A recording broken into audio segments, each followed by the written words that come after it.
You're watching Byline Wilmington on CBS 10 WILM. Here's your host, Don Ansell. We're back. Our guest this morning is Stan Kimmer. He's the first openly gay president of the North Carolina Council of Churches. This is a group of about 6,000 churches in North Carolina. What'd you say, a million what? 1.5 million congregants. A million and a half, represent 1.5 million people yes. in congregations. How big an issue was you being a gay man when you were running for the office? Was there any issue made of it? Actually, there was no issue. I think I was in the pipeline for a long time. People were used to me. When you say the pipeline? Basically, it's tradition that you serve as like second vice president okay, so you and were president-elect. So I was in line. It wasn't like out of nowhere that this happened. How did you get involved with the North Carolina Council of Churches? Actually, when MCC, Metropolitan Community Churches, which is the denomination I belong to. Okay, and there is an MCC church which is called St. Jude's. That's right, MCC, yes. There's on 7 Market in the Street. state, yes. Right. There's 7 Metropolitan Community Churches in North Carolina, one, a real strong one right here in Wilmington. So you got involved as a member of that church? Right, and the first committee I got involved in is the Racial Justice Committee, because I had actually been doing work within MCC in terms of how can we as a church be more racially diverse. And I wanted to, get involved in how, people from different backgrounds, how black, white, Hispanic, Christians can work together and be more in unity. Was there any pushback from members of the council? Any at all because you were gay? No. There wasn't? Yeah, because the big milestone was about 18 years ago when the Metropolitan Community Churches was admitted. To the North Carolina Council of Churches, right. You were quoted as saying after your election that it was more of a referendum on you as an individual, your election, rather than a desire to make a political point. Explain that. Yes, I am really passionate about many of the issues, immigration, peace, health and wholeness, racial justice, economic justice. I'm very passionate about all those issues, and I believe that I should not be a single issue person. And I think the people on the council saw that I cared just as much about those issues as I did about gay equality. So let's talk a little about you as an individual. Okay. I read that you're 55. That's right. Which means that you were born in the mid-50s. Right. Where'd you grow up? I actually, we moved around the country, Minnesota, New Mexico, most of the time in New York. And my family moved to Raleigh when I was entering high school. And when did you realize you were gay? I think I had an inkling deep down inside, but it was repressed for a long time. But I think I really realized it and came out to myself when I was around 33 or 34. Wow. So growing up years, you were publicly a straight oh, yes. male. Yes. And that was not an easy time for that, to have that, that life.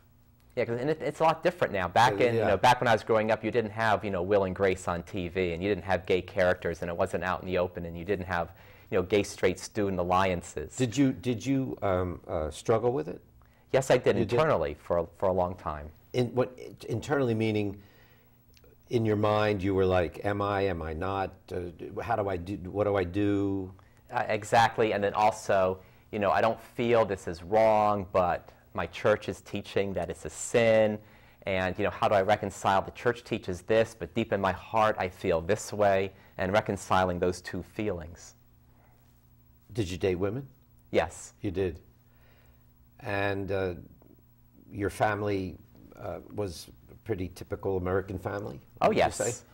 And where did you go to church when you were growing up? Actually, I was raised Catholic. Okay. And I went to the Catholic Church. But then, if back in people like to study history, back in the early 1970s, there was this Jesus movement where a lot of high school students were going to Bible studies and making personal professions of faith, and having a personal relationship with Jesus was talked about.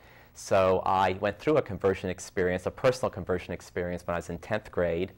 And ended up becoming involved in and this Protestant was on your churches. own. This was not through your family. That is correct. Right. It was through high school friends. When you were how old? 10th grade. 10th grade. Right. 15. What did your family think about that? I mean, they were Catholic, so. Well, actually, I stayed until I went off to college. I did stay active in the Catholic Church. And they were pleased with that? Yes. And you say you were 33 when you finally came out. Did you come out to your family at that time? Not at that time. It took a little while, but eventually I did. How hard was that? It was difficult. And for my parents, I think for the older generation, they're raised in a different time. It's a very difficult issue. I think parents that are now in their 30s and 40s and have children, it's probably not a big a deal. But eventually they came around. Yeah, but so you actually did you have a conversation with them about it? Yes. Yeah. And what was your reaction? It was tough. It was tough, but for you. For me and for my parents. And for the parents. But I have to, I had to hand it to them that my parents kept an open mind, and it took a little bit of time. And your career path was, you became a pretty high-ranking executive at IBM. Right. I did reach executive level for about my last 6 years at IBM. I was the director of sales operations for our consulting practice. Were you out at work? Yes. In fact, that's one thing that IBM really encourages is it encourages GLBT executives to be out at work because they want us to be role models for the younger generation coming in. They want to say that your quality of your work and how you perform is much more important, and that they want young GLBT employees who come into IBM to see that there are gay executives, and so that they can aspire to leadership positions themselves. That's pretty progressive for one of America's largest corporations. Actually, IBM might seem stodgy, and they call it Big Blue, but it's always been progressive. In terms of diversity policies. They had black managers and black executives decades before civil rights legislation. They had women in executive roles, back in the 30s. So they've always been, on the leading edge of diversity. So you enjoyed your time at IBM? Yes. It was a good run. And actually... How long were you there? I was there for 31 years. Wow.